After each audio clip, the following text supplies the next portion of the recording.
Hi, good morning, good afternoon, or good evening, depending on the time in which you are watching this, and welcome to our Workmanship podcast mini-series, where we will be looking beyond just the new branding and having open conversations about the changes across the firm and the thinking behind them. I'm Jessica Alebiosu, Senior Associate, and I am thrilled to be joined by Debbie Hayler, our Learning and Development Manager. In this episode, we'll be talking about our new approach to learning and development and how it supports our people and our future. Thank you, Debbie, for joining us. Should we get straight into it? Thank you very much for having me. I'm very excited to talk all about learning and development today. Can you give us a quick overview of what's changing in learning and development across the firm? Yeah, so we've got some exciting changes coming over the next couple of years. This year, I am looking at developing people's development across the business at any stage. We will be taking a bit of a shift. So there'll definitely be a bit of a mindset shift in terms of we're going to move into a skills first approach. We really want to bring learning into the flow of work as well. So we've got quite a few exciting changes coming over the next few months. You mentioned the skills first approach. What does this mean? So skills first approach is quite new in the L&D industry, and it's taking a shift away from focusing on your experience or your academic background and looking at actually the skills you have. Your skills are your capital. They're what you take with you, whether you're progressing, moving into different roles. And what we're going to be looking at is the skills that you need in your current role, but skills you need to develop as well. That could be a variety of different types of development, but it also could be that the industry is changing or that we're looking at digital first elements that we need to pick up as well. And how does this approach support different types of development? So I like to look at development in 3 different pillars. A lot of the time when we think about development, people automatically think about progression. But actually what we are finding now is we are living longer, which means that we have multi-generational workforces in one place. And what we are seeing there is that different quarters of your life now mean completely different things. So if we take, for example, the third quarter of your life, when you're getting into your 50s, it used to be that we were thinking about retiring, what kind of that looks like for us. Now, actually, what people are thinking about is what's next. So it could be that you've spent the last 25 years in a career doing something and actually you fancy a bit of a change. The skills first approach is going to allow us to look and deep dive into what that could look like for you. So us being able to actually look at the skills you have, we can look more easily about how you can diversify those skills. So it becomes less about us focusing solely on progression, which is vertical, and we can start looking at diversifying and moving horizontally as well, without you having to take a step backwards or start your career all over again. The other side of things as well that we're going to be looking at is the third pillar, which is if you absolutely love what you're doing, what does development look and feel like for you? And that is really where I was talking about with the industry changing, with digital becoming more and more of a thing. What skills are you going to need to make sure you remain the best at what you're doing? You've been working on a new career pathway tool. Can you tell us what it is and who it's for? So the Career Pathway tool is something that I'm quite excited about. It's really going to be a tool that line managers are going to be able to use to help guide some of those directions, those conversations that they're having with their individual team members around their development. It will enable touching on those 3 different types of progression, diversifying, or just being the best you can in your role. It really touches on the skills first approach as well. So it enables us to hone in and look at all the skills you need and different development pathways. So the reason that we call it a pathway and not progression is because you're able to not just move vertically, you're also able to move horizontally in that space. And it will give people a bit more of a deep dive into a conversation around what specifically they need to focus on when it comes to skills. So it will have everything from their job specific skills that they need in their role, but also we'll be looking at behavioral skills that we need across the company in terms of our values that we're embedding as well. So we're also rethinking how learning happens. What does that mean for us? So learning has evolved quite a lot in the time that I've been in learning and development, which is about 12 years now. I've seen it go from being very classroom based and very much known as training. So we will be taking a shift away from seeing anything we do in this space as training and moving it more into development. A lot of the time it's focused around that kind of in-person compliance, health and safety. Then it took a little bit of a shift into blended learning. So what people are familiar with in the company at the moment is that online training as well as that in-person training. What we really want to shift to is learning that's more organic. So if we think about learning externally outside of the workplace, how we actually learn now just on a day-to-day, we're touching on things like Googling stuff. We might go to YouTube to learn how to do something. We might do TikTok. It could be that we ask AI what we need and what we know.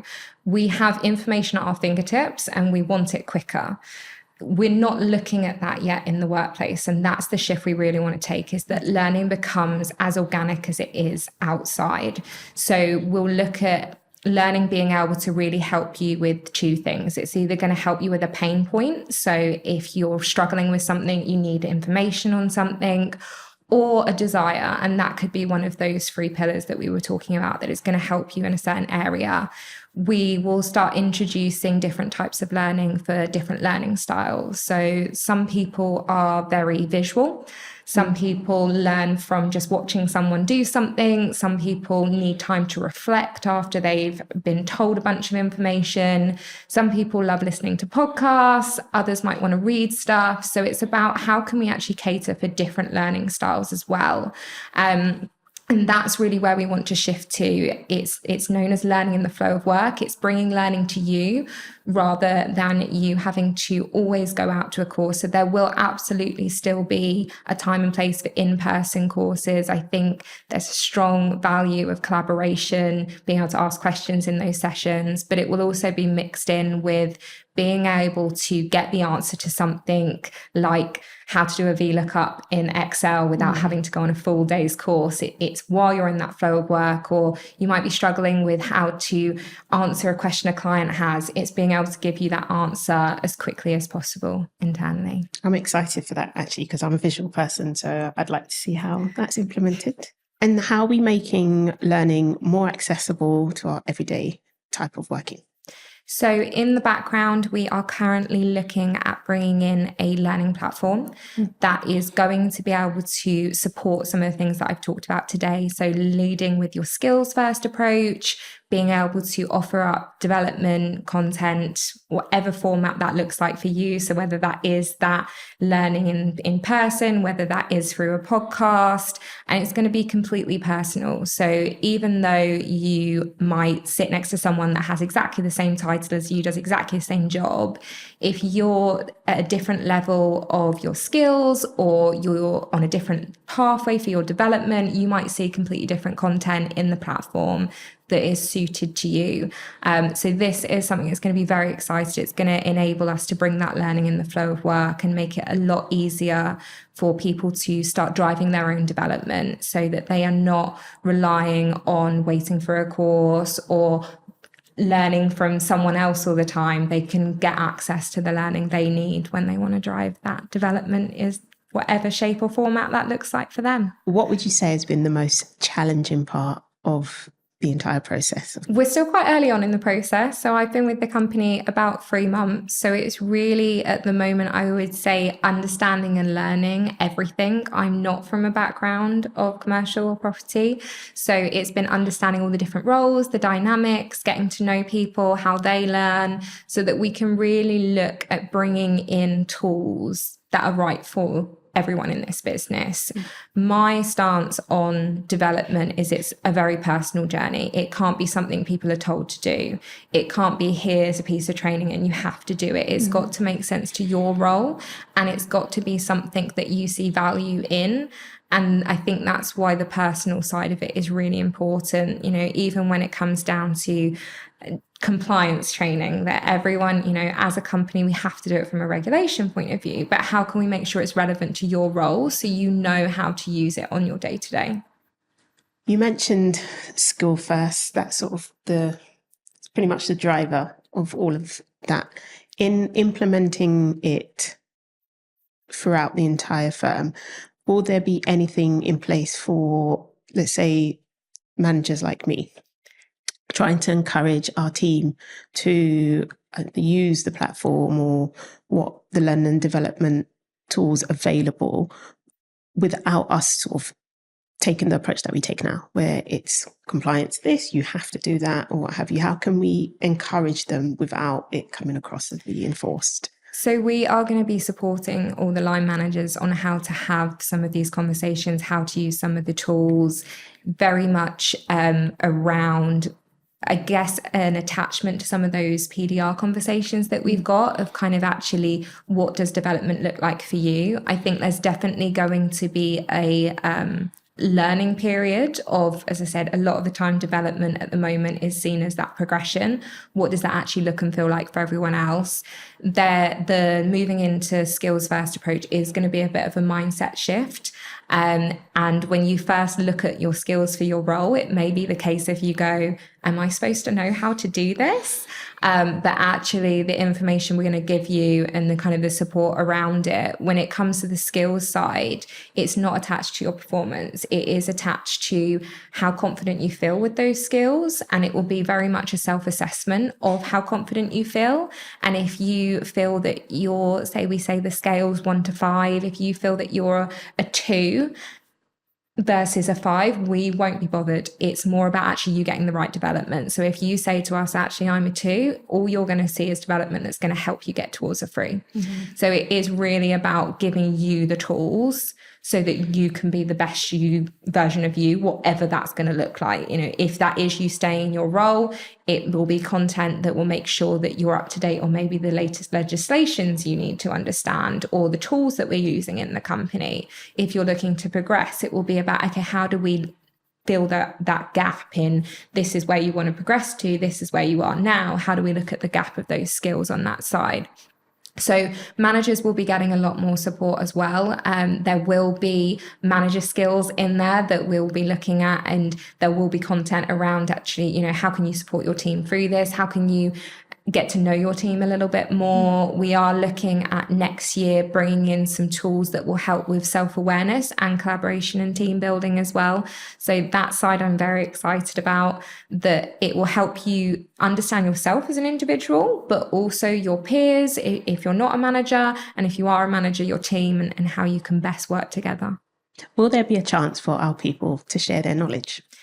Yeah, so one of the things that we have been looking at with the platform is ensuring that our people are able to input into the content in the platform. I am a firm believer that L&D is not the centre of being able to distribute all of the knowledge across the company. And actually, we have a lot of people across the company that hold valuable knowledge. We've got a lot of subject matter experts. So one of the things that we will look at is people becoming content experts in the platform. They will be able to generate content themselves and create stuff. We, of course, will help support on that to make sure that it's learner friendly and that it's hitting those different learning styles that I was talking about. But I think it's really important that everyone across the business can share, if they've been on a conference, what they've learned from that, if they've listened to a podcast, for example, or watched something and they want to share it. We've also got, as I said, a lot of people that know stuff across the company, and how can we start sharing that quicker and easier, particularly, across all of our different offices, without having to bring everyone to a location to learn it. And how do you plan to manage and quality control user-generated content within the learning and development platform? So we want it to be quite organic. We don't want to put too many control measures in. What we will provide is guidance and training, and we will slowly roll out the ability to be able to add content in the platform. So we will start with specific teams to start with, and then we will train more and more people. Eventually, I'd like it to get to a point where anyone that feels comfortable and wants to do that can add in content in the platform. in the background, we will monitor what content is going in and suggest changes, but we want it to feel natural. We want it to feel organic, not a kind of carbon copy and paste of this is the structure, this is how you have to do it. Because as I say, it's kind of the same as learning styles. Everyone has a different way of putting stuff out. What we'll be there to support on is if you've put it in your preferred learning style, what can we do to make sure it's hitting some of those other learning styles as well? So our apprentices and grads, they have a lot of learning and development as part of their journey with us. Is there anything or is there any plans in place to better support that process? Yeah, so while we've been looking at learning and development as a whole across the company, obviously we're very aware that our apprentices and grads has been a key player in our development over the last couple of years. And we are looking at what we can do in that area to keep improving that program. I think we've got a very well-established program in place, but with anything, with development, in the same way I'm going to say to people, it doesn't matter what point of your career you're at, you can always develop. Our programs and what we're offering can always be developed. I want to look at bringing in more behavioural skills training in that area. We have just changed Julia, who sits in my team's title, to Early Careers Advisor. She is now solely focused on looking after our grads and apprentices, our work experience, our internships. And that will mean that she will be available to support our apprentices and grads in more capacity, as well as their line managers, because I'm very keen that we make sure that the line managers have that support to be able to help them with their studies, help them with that balance of work and studying and life. And we understand it is a very busy period of their career, but it's something we want to make sure that we continue to support and continue growing. And their feedback, just like any type of development we're doing across the company, is going to be crucial to that as well in that journey. What is the plan for managers like me in terms of mentoring us to be able to identify, team members who are ready for maybe the next stage in their career, or even, as you'd mentioned, sort of the horizontal move? So we are putting in more guidance around the PDR process, and this will include development chats and what that side looks like. I think a lot of the time, as I said, we focus on that progression. So it's normally quite an easy answer for managers to kind of say, okay, this would be the natural step for you to move into, and this is what it would look like. But that isn't always the route that people want to go on, or sometimes they're not quite ready, and those become a bit more of the difficult conversations. So we want to make sure that we support our managers. The career pathway tool has been created for managers to help guide on that.